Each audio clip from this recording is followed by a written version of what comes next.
Karma here with your July Astrology cheat codes. If you are here, you recognize that we are astrologically influenced by the planets and stars. And with that understanding of how the energy influences us, we can better navigate life's obstacles. So welcome to the club, and let's take an overall look at what happens in July.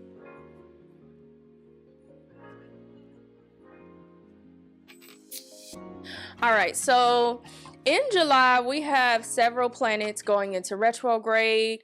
We have Neptune, Saturn going into retrograde in the realm of Aries and will retrograde back to Pisces. We have Mercury going into retrograde in the realm of Leo. We have Venus transitioning into both Cancer and Gemini. We have a Capricorn full moon, and we have a Leo new moon. And additionally, Uranus crosses into Gemini. So there's a lot happening in this month, especially with this retrograde energy, because many of these things are aspecting back to Neptune and Saturn. So there's an emphasis here on lessons, okay? And when Saturn hits retrograde, it can become like a pretty ugly energy. Saturn retrograde energy can sometimes be a little funky, okay? Because Saturn is the planet of karma.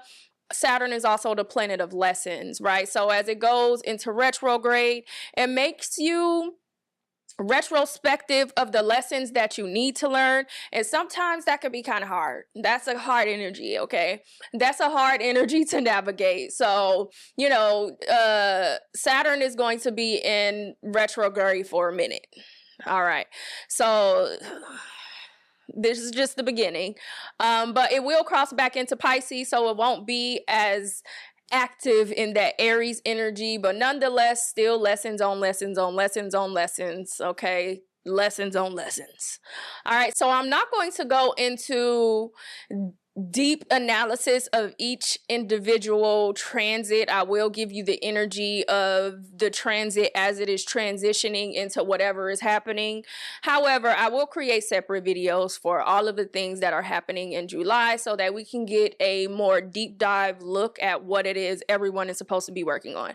But this will just be a summary of what's going on in July. So let's talk about the signs. If you are looking at this from the perspective of your rising sign, okay, this will be most accurate for your rising sign. This is because it encompasses your horizon of your life, okay? Your rising sign, your ascendant sign, the horizon of your life. This encompasses everything, okay? If you're looking at this from your sun perspective, your sun sign, this will be in relation to your ego, your attention, your focus, okay? If you are looking at this from your moon sign, this will be in relation to your emotions, your instincts, and your intuition. Okay, so with that, let's jump into the individual signs. Okay, Pisces. So overall, there's going to be retrograde energy in the month of July in your second house of Aries, where Neptune and Saturn sit. Okay, you have retrograde energy in your sixth house of Leo, where Mercury is sitting. Okay, so there's heavy emphasis here with this retrograde energy on the second house, which represents your material value.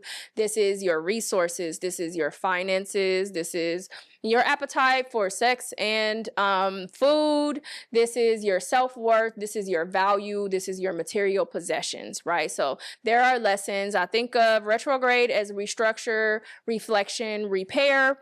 When a planet turns retrograde, that's what we're supposed to be working on. So both Neptune and Saturn will be in retrograde in that second house. So Neptune represents the things of our imagination, our hidden selves, our subconscious, the way that we self-sabotage, our illusions, delusions, our dreams, our fantasies, okay, our desires.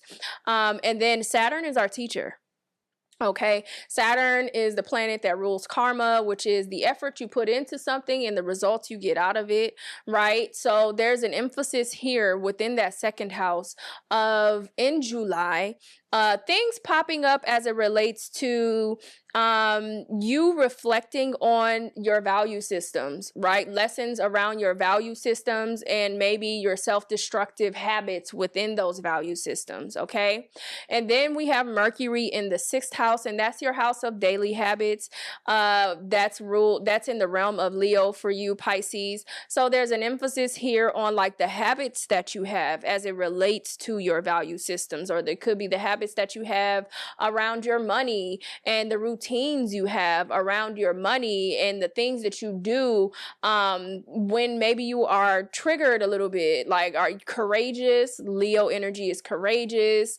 It's magnificent. It has a lot of pride, and it has a lot of ego. It has a lot of arrogance in it as well, right? So there's an emphasis here on lessons around your mentality, because that's what Mercury rules: your mentality, your mind, your communication, your perspective, your focus. Lessons on your behavior within your house of routine and your house of material value. Okay. Additionally, we have Uranus crossing into your 4th house of Gemini. Okay, so your 4th house represents your home, and Uranus represents sudden change. It represents out with the old, in with the new. It represents rebellion. It represents originality. Okay, so with Uranus crossing into Gemini, Gemini represents your curiosity. It represents your imagination. It represents your flexibility of mind. Okay, so within that 4th house, right? Uranus going into that 4th house. The 4th house represents your sense of security, your past. This is your upbringing. This is your roots, this generational gifts or generational curses or generational trauma. Like this is the house, I think, of inner child. This is the house of your inner child, right? So this is flexibility of your mind as it relates to your routines and your value systems. These are the things that are going to be happening, or the things that you're going to be working on in the month of July, Pisces, okay? We have Pluto in that 12th house of Aquarius. This really all is going back to that energy, okay? The 12th house of Aquarius for you, Pluto sitting there, there's some sort of change as it relates to Neptune rules over the 12th house, okay? So the 12th house is what rules your imagination. The 12th house is what rules your self-destruction, your desires, your self-sabotage, your illusions, your fantasies, your dreams, okay? So overall, all of this energy is going to be working to help you move forward in the overall shift in your life as Pluto stays in Aquarius starting 2025 and helps you to change some behaviors as it relates to your imagination. Okay, so let's go ahead and get into some dates. On July 4th, Venus enters Gemini in your 4th house. So Venus represents beauty, love, art, abundance, peace, and harmony. Okay, these are your partnerships. These are your relationships. So in the 4th house, right, this is your house. This is your house of home. This is your sense of security. Again, this is where your roots lie. All right, and this is in the realm of Gemini for you, Pisces. So this is your curious or imaginative ways, the flexibility of mind that you have as it relates to home. Okay, so that 4th house is sextile to that 2nd house. So as Venus enters into the 1st degrees, Venus moves pretty quickly. Saturn and Neptune do not. So Saturn and Neptune are going to sit in those 1st degrees for a little minute. Saturn and Neptune are going to pop into retrograde in the month of July as well. Actually, Neptune pops into retrograde on the same day Venus enters into Gemini, and Neptune is sitting in that 2nd house, which is what Venus is sextile to. So Neptune goes into retrograde on the 4th as well. Okay, and again, Neptune represents the hidden. It represents your imagination. Again, it represents self-destruction and all that, all the things that I have just mentioned. Okay, it goes into retrograde in that 2nd house, your material value. So with retrograde, I like to think of retrograde as the 3 R's: reflection, restructure, repair. So there are opportunities, or there will be energy that comes along as Neptune is in retrograde, and Neptune is going to be in retrograde for the rest of the year. And so will Saturn. So there are going to be opportunities within the 2nd house, and Neptune will retrograde back to your 1st house, right? So will Saturn. But while it is in your 2nd house, right, there's an emphasis here on energy that comes back to help you reflect on behaviors as it relates to your value systems that you have within your life. Okay, so on the 4th, Neptune goes into retrograde and Venus goes into Gemini. Okay, then on the 7th, Uranus goes into Gemini in that 4th house as well. So Uranus then hits those first degrees, and Venus will have passed the sextile energy with Neptune and Saturn in that 2nd house. However, Uranus, which moves relatively slow, has always been in a sextile energy to both Neptune and Saturn, because all of those planets move slow, right? So this sextile energy is going to exist for a while. Uranus entering Gemini in your 4th house, this is like sudden change to your perception, or how it is you reflect on your upbringing or your inner child or your internal security, or this could even really be home. Some people may have sudden changes as it relates to your home, your apartment, your home, the mortgage that you pay, all of that, right? So there's an emphasis here with Uranus crossing into Gemini. There is sudden change because Uranus represents sudden change. It represents originality, out with the old, in with the new, eccentricity, okay, unpredictable changes. There's an emphasis here, again, in that 1st house of home, of changes, right? With that sextile energy to that 2nd house, while Neptune is in retrograde, right? Saturn is still, it's not moving forward. It's probably stationed and about to turn into retrograde. But there's an emphasis here on changes as it relates to home. Then on July 10th, we have a full moon in Capricorn. So the way that I like to explain the moon cycles, because we have both a full and a new moon in each month, right? We have this full moon in Capricorn. If we think about a moon cycle, we have a full moon and we have a new moon, right? The new moon, right? The new moon is when the sun is sitting right next to the moon. Okay, and the sun's rays only illuminate the side of the moon, which is why we see that little slither of moon in the sky when we have a new moon, a little tiny sliver, because the sun and the moon are sitting directly beside each other. Okay, so if we think about that energy and apply it to like nighttime, right? We apply it to seeing at night. You can't really see too much on a new moon at night. The night is the darkest on a new moon, okay? You can't really see too much, all right? There's something happening, and there's always something happening, but you can't really see too much, right? So think of that energy for new moon and keep that in mind for when we get into the later dates in this month when we have the Leo new moon. And then let's talk about the full moon, okay? So the full moon is when the sun and the moon are sitting across from each other on that chart, and the sun is shining its rays on the moon, and you can see the whole full moon, and that is reflected down to earth. And at nighttime, you can see the best at night on a full moon, because the sun's rays are reflecting off of the full moon surface onto the earth, right? So you get to see a whole lot more at night. So that tree that you may not have saw on the new moon, you for surely gonna see it on the full moon, right? So that's energy. So the Capricorn new moon happened at the end of January of 2025. So there would have been something here that popped for you, Pisces, at the end of January, the last week or two of January, that may have been like a subtle type of thing that continued to grow over the last 6 months. And now, with this Capricorn full moon, think of being able to see at night. Now you're going to be able to see more. Now the picture is going to be exposed a little bit more. You're going to be able to see how the energy has changed, or see what the energy is as this Capricorn full moon emerges on the 10th. Okay, so this is in your 11th house. This is your house of community, and the moon represents your emotions and your instincts. So as we have transits on the moon, it triggers something emotionally within us, or it triggers our instincts or our intuition. Okay, so this is heavily in the energy of your community, in the house of your community. That's what the 11th house represents. It's your community, your friendships, your acquaintances, your alliances. This is your earned wealth. This is your hopes and your wishes, okay? And with this Capricorn energy, right, the Capricorn energy is like your focus within that area, your reliability within that, or this could be like how bitter you are or how inflexible you are within your community, right? The moon cycle is highlighting energy as it relates to that, okay? On July 13th, Saturn goes into retrograde. So now both Saturn and Neptune are in retrograde in that second house of material value. Okay, so Saturn is our teacher. Saturn is the planet of karma. Saturn is the efforts you put in and the results you get back because of those efforts. Okay, so Saturn is around, structure and discipline.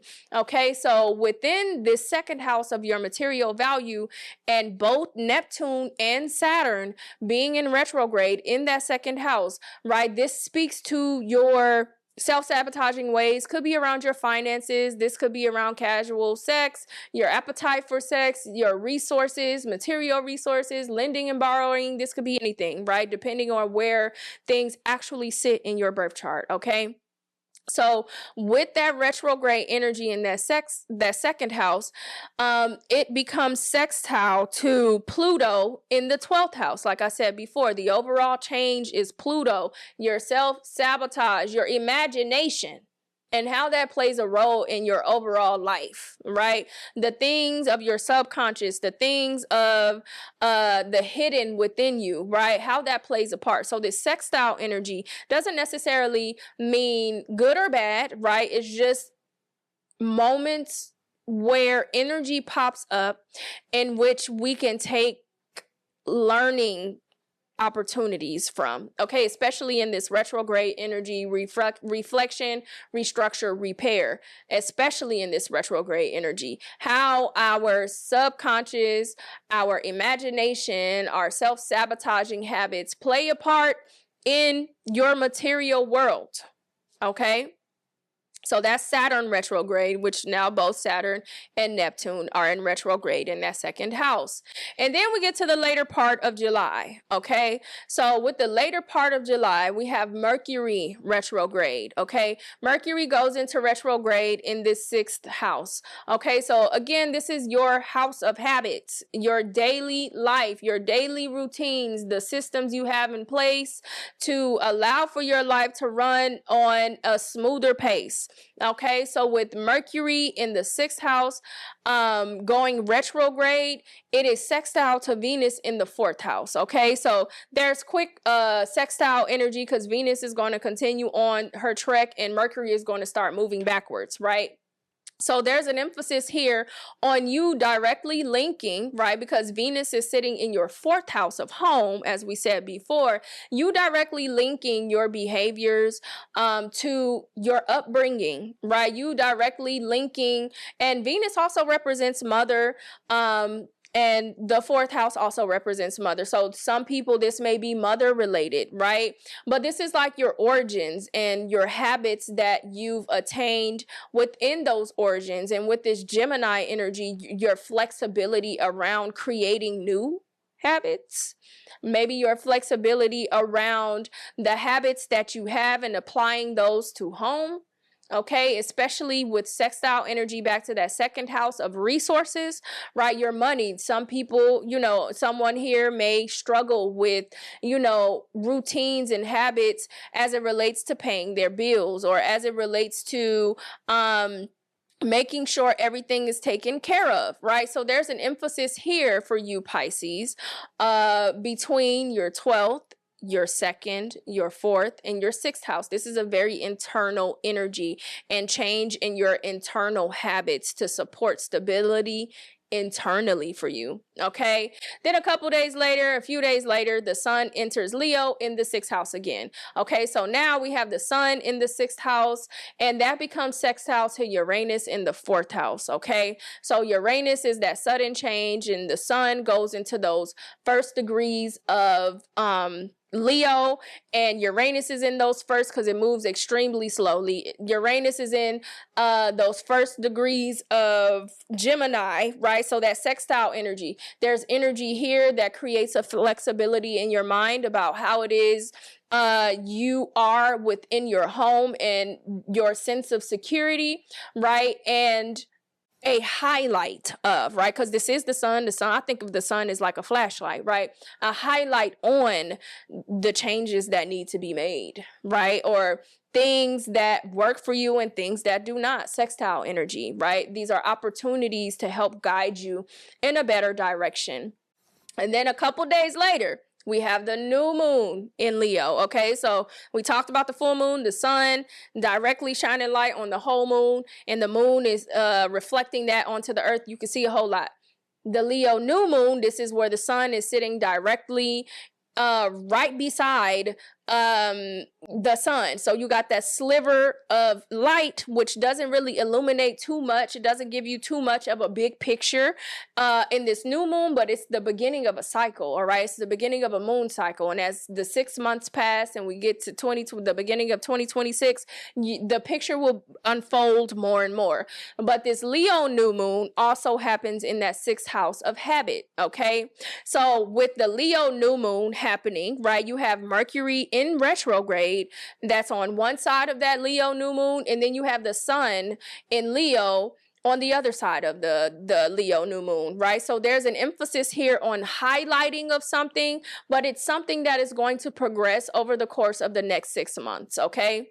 So there's an emphasis here with that Mercury energy in that 6th house as well. There's an emphasis here for you to change. I don't want to say change your perspective, but be flexible and open to understanding how it is you need to change your perspective as it relates to your daily routines around your home, as it relates to your daily routines around your material value and possessions, and how your imagination or your self-destructive ways play a part in that, okay? So with the new moon, we have the sextile to the 4th house where Uranus is sitting. Okay, that's that sudden change at home that we spoke about before. And then you have that trine energy, right? Trine, fire to fire energy from the 6th house to the 2nd house, right? So there's an emphasis here on your pride and ego, your habits as it relates to your pride and ego, or how quickly that you move, because it is fire energy, right? And the direct tie to your material value, the value systems you place on things, okay? And then last but not least, we have Venus entering Cancer on the 31st. Now, all of the transits that we've talked about up till now have been trines or they have been sextile. So this is an easy flow of energy or opportunities presenting themselves. This is where we reach the square energy on the last day of July, where Venus enters Cancer, okay? Venus makes a square to the 2nd house, okay? So Venus, again, rules love, beauty, abundance, peace, harmony, right? And in that 5th house, right, this is the house of self-expression, okay? So Venus being in that 5th house of self-expression, just touching into that, right? There's square energy around what it is that you value, and then how you express yourself, the creative opportunities that you take hold of, the fun, the pleasure that you take as it relates to receptiveness, right? Or it could be as it relates to your moodiness, right? Like the opportunities that you take around that. It is in a direct square to that 2nd house where Neptune and Saturn are sitting, which are both in retrograde, which, you know, you will be reflecting, restructuring, repairing that energy in that 2nd house of your material value. Now, as Venus begins to make her way through the 5th house, this is not a long square because Venus moves quickly. It will not be a long square by any means, but you might find a trigger that happens at the later part of July, beginning part of August, because Venus is now in an opposing energy to that retrograde energy. So this is kind of like you going off and you trying to start something new, but that does not mesh with the lesson that you're supposed to learn right now. That square energy, it's Cancer energy to Aries energy, it's water energy to fire energy, and that's oil and water. It doesn't mesh, okay? okay? So at the end of the month, you may feel a little bit of tension on the things that you choose to create, or, you know, how it is you express yourself, the opportunities that you take for entertainment or pleasure, fun and games, whatever it is. This is kind of like that energy, the resources to do that may not necessarily be up to par to what it is that you want in the last part of July. Okay, Pisces? So overall, we have energy in that 12th house, that second house, that fourth house, that 6th house. Okay, so this is an internal thing for you. Just pay attention to the value that you place. Pay attention to how that relates to your inner child or your inner security or your home. Pay attention to how that bubbles up in your daily routines, and pay attention to how, when you feel triggered, how you lean into your self-sabotaging habits and how that impacts all of that energy. That's what you're going to be working on in July, Pisces, okay? I hope this reaches you well.